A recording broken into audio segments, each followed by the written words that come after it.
Yeah, swipe it. Hello, Maria. It's a pleasure to meet you. Please come join me. Sure. 28 weeks. Okay. Weeks, Andy. Weeks for me. Julie, you owe me $100. It could have been 28 months. Very well, thank The you. travel from Canada is having a lot of fun there. Yeah. This is all weeks. I've never done this. I can't breathe. I love it in our Google Plus versions. I'm a Google Plus Virgin. I like You that. are. So this is our microphone right here, Robert. Yep. If you come a little bit closer, Sure, and then of we'll course. get our camera, which is right here. Yep.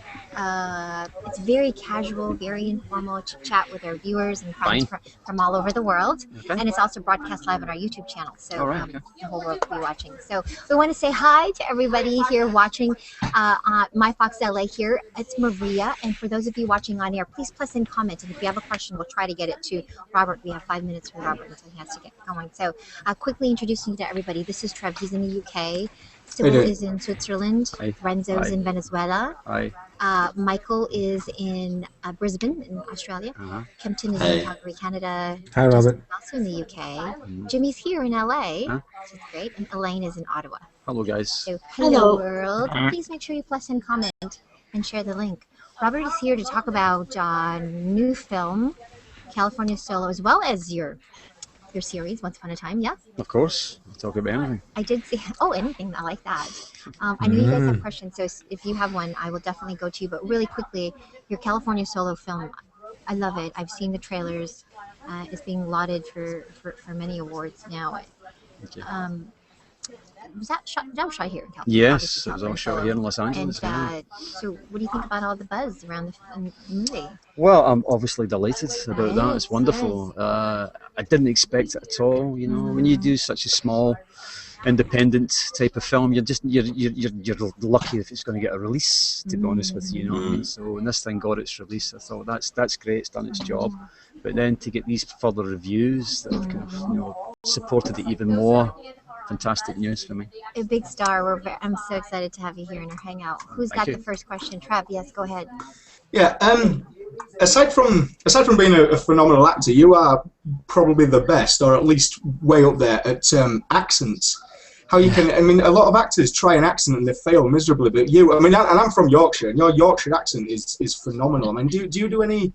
Is there any? Is that just a gift, or is it like a special training that you do for this? Well, thank you for saying so. No, I mean, I did quite a lot of it at drama school. You know, I kind of studied quite a lot of that at drama school. I think it's more about your ear. You know, it's like some people say they don't know how to sing. It's because they're tone deaf or but whatever. you can know? sing, though, right? Most people who can do accents really well, I feel, can sing quite well. Well, thank you for saying. I bet you can. Yeah. Lanny, yes, you are a phenomenal with your accents. Kempton, yes, go ahead. Robert, I love you since Trainspotting and Full Monty, and I think you won BAFTA for Full Monty. I want to ask you about Trainspotting. What was the experience like working in such a weird, strange, but really interesting movie at the end? Very intense. What was it like? Yeah, I mean, Danny Boyle, that was the first time I worked with Danny, and I knew the book beforehand, and myself, I had a theatre company at the time, and we'd actually taken some bits from the book and improvised around about that. So it wasn't entirely unknown to me, but it was the reaction to that film that surprised me more than anything, because it was such a small little, you know, I thought peculiarly Scottish piece, for it to then suddenly become this phenomenon throughout the world. It was amazing. Ewan McGregor in that film as well. Younger. Jimmy, yes, you have a question. Go ahead. Yes. First of all, I love your accent. It's so great. I had a question. For Once Upon a Time, how long did it take you to learn the sword fighting, like as part of your repertoire of things you do as an actor? Well, the sword fighting was that was one of the easiest ones, to be honest with you, because that was something that I can actually do. I didn't really need an awful lot of training there. I was in actual fact, I love saying this, I don't get many opportunities to say this, but I was in actual fact the men's spoiled champion at drama school. There you go. Oh, wow.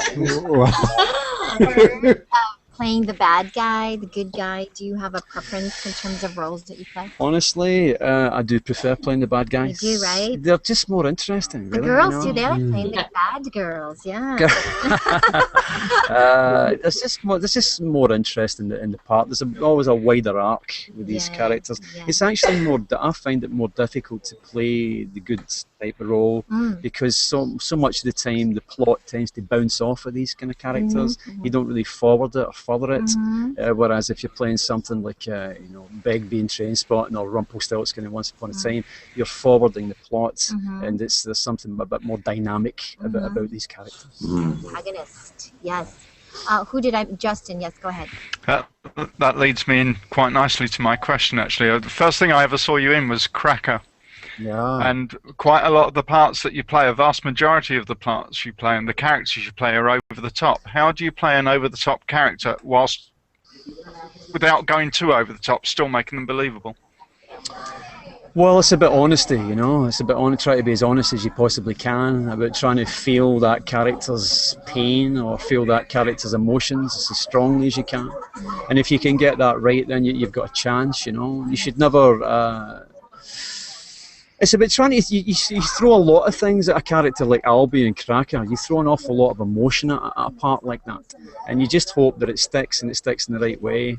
You don't ever... don't go in too timid with these parts. That's the other thing. You just got to go in at just the right level. Really quickly, last question from me. I just saw a video of you. It was like a one-shot take. It was in a commercial. I can't remember. How did you do that? Yeah, well, that was for Johnny Walker. Yes, Johnny Walker. The strange thing about that, it was never a commercial. It was never actually meant to be seen by anyone. Yeah. No, it was actually done what we call back home as an in-house video, like a corporate video for Johnny Walker employees, in fact. And it sort of got leaked onto the net. And it became this kind of viral. It became viral this week, I think, or last week. But essentially, it was a 6.5 minute take, walking down a It hill. was fantastic. That was a lot of learning, let me assure you. A lot of lines, but you made it. It was amazing. Anyway, Robert's got to go, but thank you so much for hanging out with us. And thank you. Will you take a quick photo? I will. I'm originally from Edinburgh. Thanks for giving me the accent for a bit. No problem. Oh, excellent. Thanks, you guys, for hanging out. Thank you. Thank you so much. Thanks a lot, Thank you, Robert. Thank you very much. Thank you. Out in theaters now. No. Tonight. Tonight.